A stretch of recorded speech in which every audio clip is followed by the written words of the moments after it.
काला साया। यूं तो बनारस घाट अपनी खूबसूरती के लिए बहुत प्रचलित है, पर घाट के किनारे कई राज लिए बैठे हैं। ये कहानी शुरू होती है बनारस के घाट के पास बने ममता निवास से, जहाँ प्रिया लाल जोड़े में ममता के घर उसकी बहू बनकर आती है। आओ आओ बहू, घर को अपने पैरों से पवित्र करो। ममता घर की दहलीज पार कर ही रही होती है कि अचानक एक बहुत गंदी सी बास पूरे घर में फैल जाती है।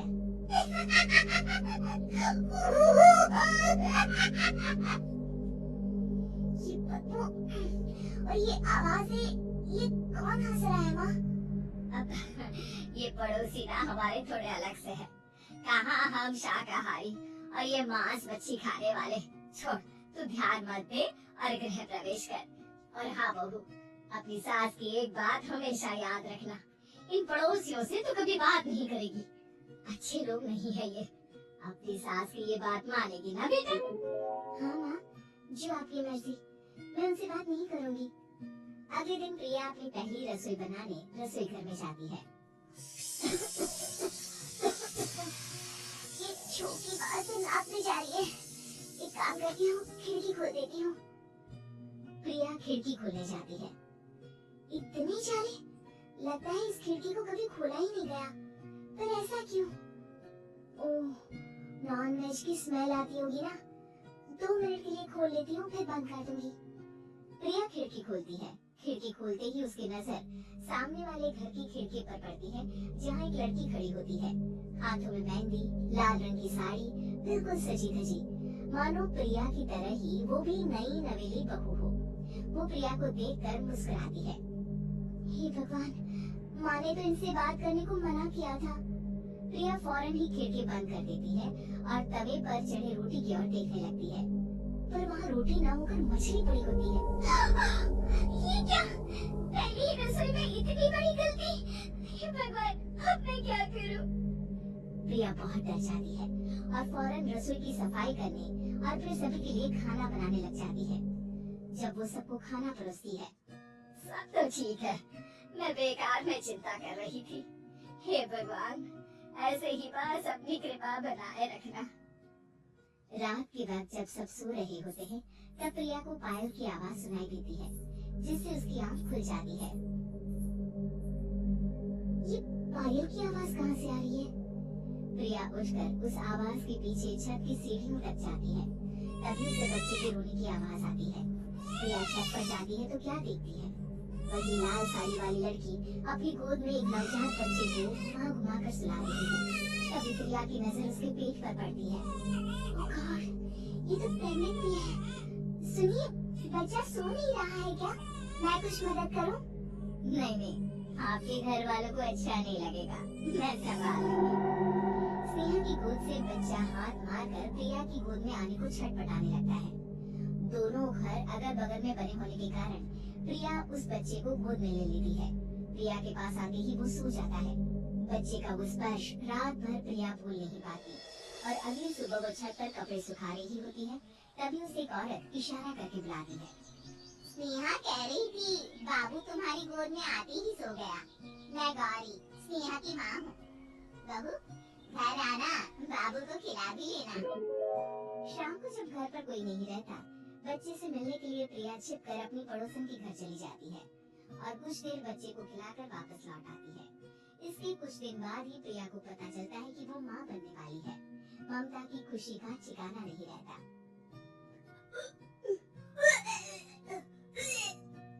बाजी, पता नहीं क्यों उल्टी आ रही है। प्रिया भागते हुए वॉशरूम में जाती है तो हरी और लाल रंग की उल्टी करती है। उस उल्टी में से कीड़े निकलते हैं। ये क्या? खून और ये कीड़े! माँ! माँ! प्रिया की आवाज सुनकर ममता दौड़ कर आती है, पर बेसिन में कुछ नहीं होता। प्रिया हक्की बक्की रह जाती है। ये सब क्या हो रहा है? प्रिया घबरा जाती है और अपने कमरे में जाकर सो जाती है। डर के कारण वो इतनी थक जाती है कि उसकी आंख लग जाती है। तब उसे ऐसा लगता है उसके पेट पर मानो कोई बैठा हुआ हो। कौन हो? प्रिया के पेट पर एक 5 महीने की बच्ची बैठी हुई थी, जो बुरी तरह जली हुई थी। माँ, तुम ही मुझे लाई ना अपने पेट में। मैं तुम्हारी माँ नहीं हूँ। कौन हो तुम? माँ, देखो मैं चल रही बुरी तरह से। 6 महीने पेट में रहने को भी मुझे नहीं मिला। सहला दो ना माँ। बचाओ! बचाओ! माँ! ममता दौड़कर कमरे में आती है। प्रिया की बातें सुनकर वो सब समझ जाती है। तू कहीं बगल वाले घर में तो नहीं जाकर आई ना बहू? मुझे माफ कर दो, मैं गई थी माँ। उस घर में सब मरे हुए हैं बहू। कई साल पहले स्नेहा उस घर में बहू बनकर आई थी। कुछ ही दिन में वो एक बच्चे को जन्म देने वाली थी। पूरा घर बच्चे के आने की खुशी में खोया था। एक दिन अचानक उस घर में आग लग गई। सब बुरी तरह जलकर मर गए।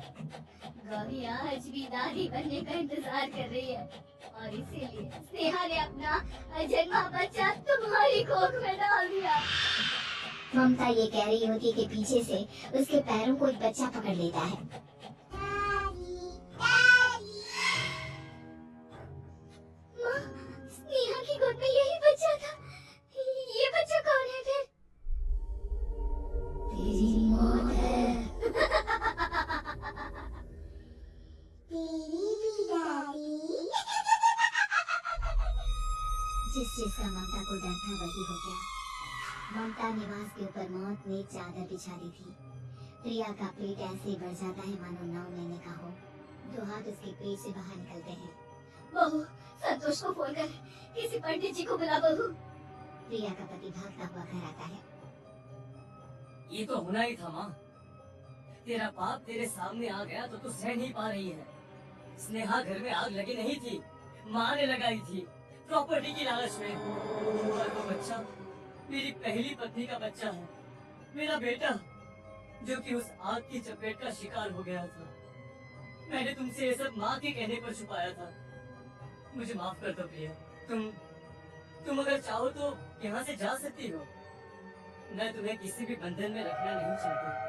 मेरी शादी हुई है आपसे, मैं आपको छोड़ नहीं सकती, पर उससे पहले हमें स्नेहा, उसकी माँ और बच्चे की आत्मा की शांति करवानी होगी। संतोष और ममता गौरी के घर जाते हैं। अंदर सब कुछ जला हुआ होता है।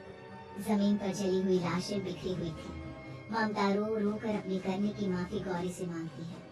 प्रिया स्नेहा के घर वालों का अंतिम संस्कार करवा देती है और ममता निवास फिर से आत्माओं के साए से मुक्त हो जाता है।